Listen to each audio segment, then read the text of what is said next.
I am happy to join with you today in what will go down in history as the greatest demonstration for freedom in the history of our nation. 50 years ago, a great American in whose symbolic shadow we stand today signed the Emancipation Proclamation. This momentous decree came as a great beacon light of hope to millions of Negro slaves who had been seared in the flames of withering injustice.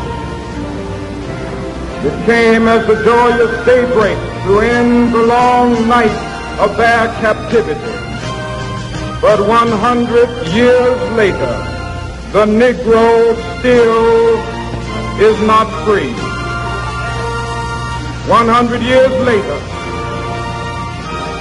the life of the Negro is still sadly crippled by the manacles of segregation and the chains of discrimination.